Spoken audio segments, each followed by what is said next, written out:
I'm finding that I have less fear, and I do think it's connected to facing things that we're afraid of.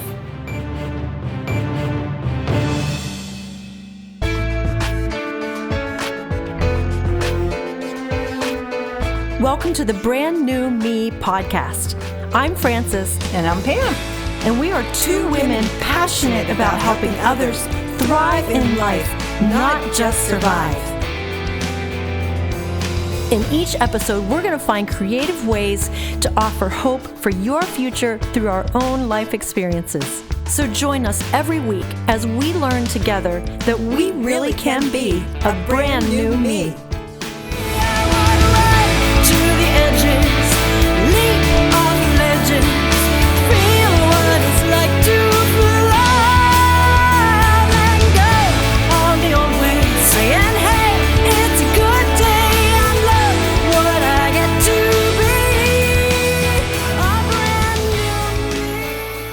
Last week, we spent some time talking about grief and paying attention to our feelings, not being driven by them, but paying attention to them and letting them reveal when we might need some help in an area. And I kind of wanted to pick up with that theme. If you didn't get to listen to last week's, you might want to listen to it so this week's makes sense. But this week's chapter in Mark's book, Chase the Lion, is called Chain Reaction.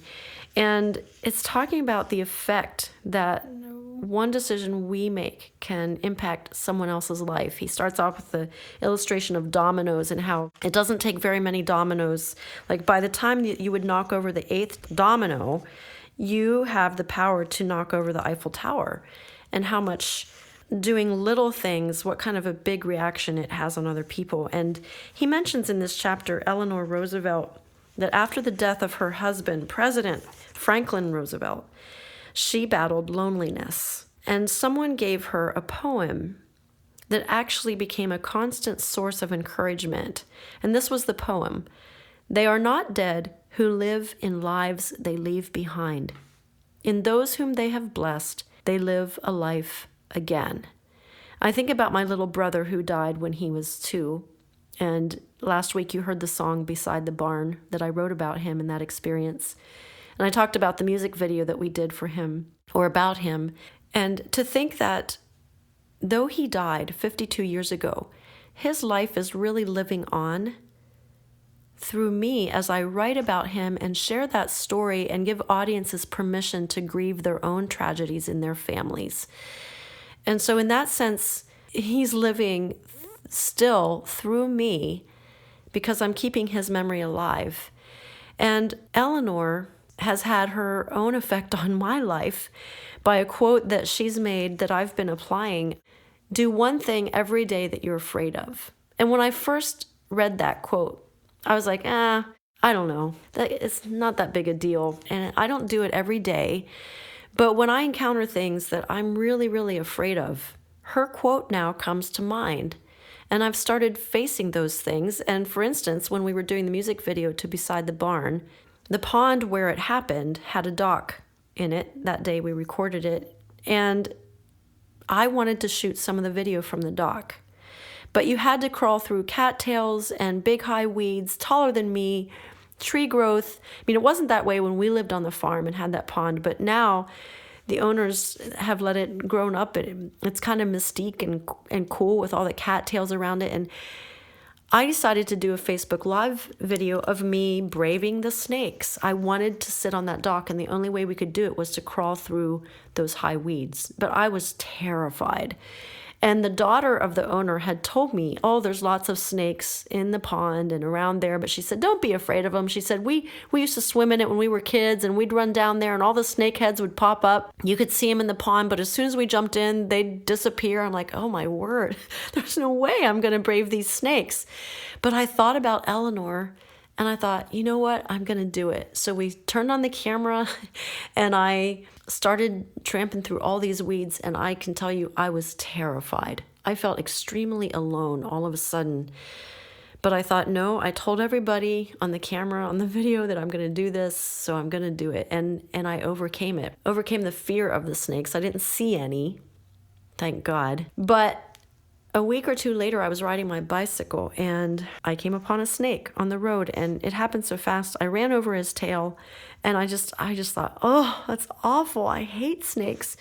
But I thought about Eleanor again. I went back and I got off my bike, and now the snake was in the middle of the road, and I did another Facebook Live, and I just did this little devotional kind of about braving the snakes and facing our fears. And it's funny, I wasn't as afraid of him this time as I was when I went through the big high weeds. And I'm finding that as I do things in the natural, as I face fears in the natural, like silly things like snakes, I'm finding that when I need courage for bigger things, like related to my big Christmas show or other big music ventures that I'm trying in my faith, I'm finding that I have less fear. And I do think it's connected to facing things that we're afraid of. I mean, it can be as simple as I'm out with people, and part of me wants to just shy away and go hide in a corner and be my introverted self. But I think about Eleanor, and I think about just starting to be friendly and starting a conversation with a stranger, and I go do it. And it's amazing the conversations I have with people. I do it even at my concerts. I just start talking to people when I'm afraid and when I'd rather just back away and be in a corner. That's the kind of chain reaction we can have on people. One quote, one poem encouraged Eleanor Roosevelt. One quote that she made is encouraging me. Pam, is there anything that comes to your mind about chain reactions that you think of? Yes, while you were talking, I was thinking about my mom. My mom was a woman of God. She traveled pretty much all over the world and preached. She used to go to Finland for 2 or 3 months at a time every single year and preach, and they just loved her there. But I remember when she first got saved, and I was a kid. I was about 13. Even as a young child, she told me this story that she had this dream. And the dream had to do with water as well. The dream was she grew up poor, and they never learned how to swim. They were never taken to water. She was afraid to swim. She was afraid of water. She had a dream, and she was standing on the end of a dock, and Jesus was down there in the water. And he said to her, I want you to dive in. I want you to swim deep. And she's, I can't. I'm too afraid. And he said, no, I want you to jump in the water, and I want you to go deep into the water. And she made a decision that day to do that. Now, this isn't literally, but she made a choice to go deep. And when she made that choice, then it was easy for her to jump in. We need to realize that our destiny is not just for us. Because I feel like part of my destiny is part of her destiny. Jumping in that water, going deep. Because the scripture says, the promise is for you and your children and for all those far off.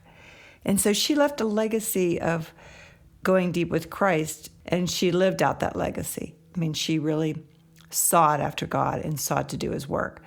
So that was the story that I could think of, leaving a legacy, but the impact that she made on my life in doing that. One other thing he said in this chapter that I truly loved, because I try to live my life like this. He was talking about the days of small beginnings. And we all hate those. We want to do it all now. Mm-hmm. But he said, if you do little things like they're big things, God will do big things like they're little things. And I did love that, because I always feel like if I'm called to speak somewhere, and it's just a small group, I try to prepare like it's a big group, because you don't know who's in that crowd. And you want to make sure that your message gets across, that you're doing what God's called you to do. Some people might say, well, it's just a few people. I'm not going to really prepare. I'll just talk. I have a real problem with that. And so I do try to prepare like it's a big thing. And I think that's kind of how we should live our life, live our ministry. Yeah, I agree. People are worth taking the time to prepare for, no matter the size of the group. Hey, speaking of size of the group, I would love to have you come to Portraits of White. We've been talking about it all summer long. It's the heartbeat of what I do. It's at the center of what I do.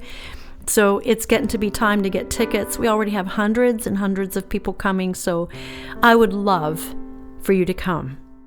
Every December, people are enjoying the magnificent sounds of Portraits of White, Harrisburg's holiday hit, hosted by singer, songwriter, and recording artist Francis Drost. Now in its 5th year, Portraits of White is fast becoming the must-see Christmas event in the South Central Pennsylvania area. With a live 27-piece orchestra, this highlight of the Christmas season dazzles and delights audiences of all ages.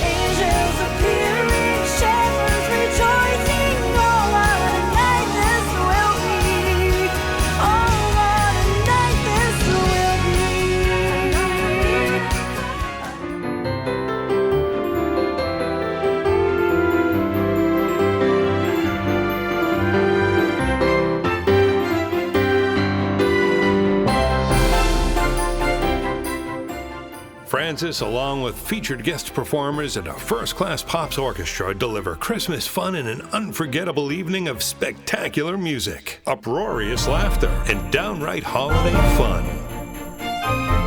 Portraits of White has been so popular that we're offering 2 showtimes this year. Saturday, December 15th at 7 p.m. and Sunday, December 16th at 3 p.m. Don't miss it. Get your tickets now at portraitsofwhite.com. Wanting a friend who will see where it goes. These are the portraits of white. Portraits of White, Harrisburg's holiday hit. Portraits of white.